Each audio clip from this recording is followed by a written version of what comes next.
The real mother, প্রকৃত মা।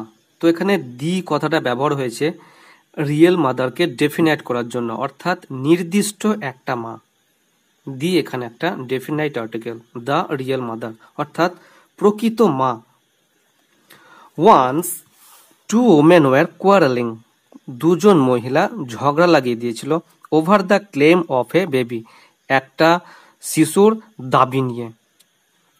Once মানে একদা, টু ওমেন দুজন মহিলা, ওয়ার এটা প্লুরাল নাম্বারের ফার্স্ট অক্সিলারি ভার্ব, কোয়ারেলিং ঝগড়া লাগিয়ে দিয়েছিল, ওভার দ্য ক্লেম দাবি নিয়ে, অফ এ বেবি একটা শিশুর।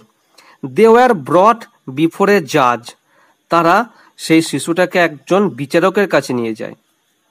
ব্রট মানে বহন করে নিয়ে যাওয়া, বিফোর এ জাজ অর্থাৎ বিচারকের সামনে।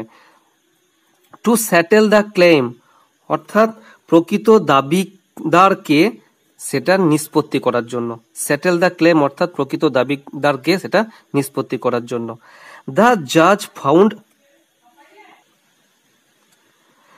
জাজ ফাউন্ড বিচারক দেখলেন যে both of them equally strong their claim, দুজনেই তাদের দাবিতে কঠোরভাবে অনর।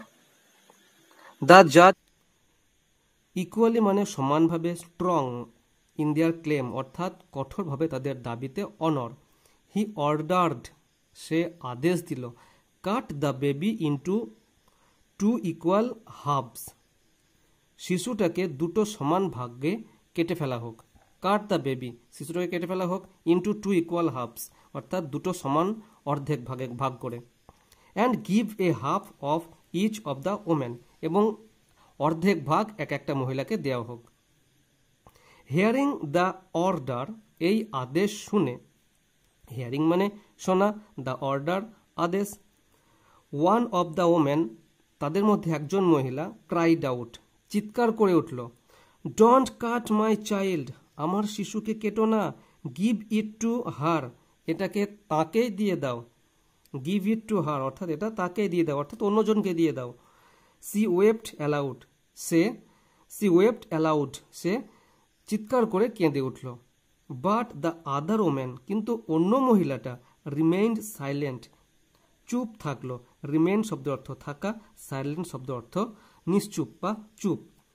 দ্য জাজ রিয়েলাইজড বিচারক উপলব্ধি করতে পারল, who the real mother was কে প্রকৃত মা।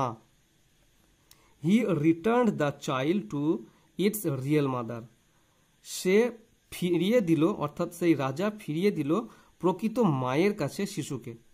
হি রিটার্ন সে ফিরিয়ে দিল, দ্য চাইল্ড শিশুকে, টু ইটস রিয়েল মাদার তার নিজের মায়ের কাছে।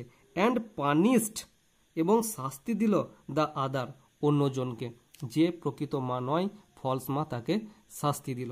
তো এই হচ্ছে আজকের গল্প, খুবই সহজ গল্প। তোমরা আশা করি গল্পটা বুঝতে পেরেছো, আগেও হয়তো গল্পটা শুনেছিলে।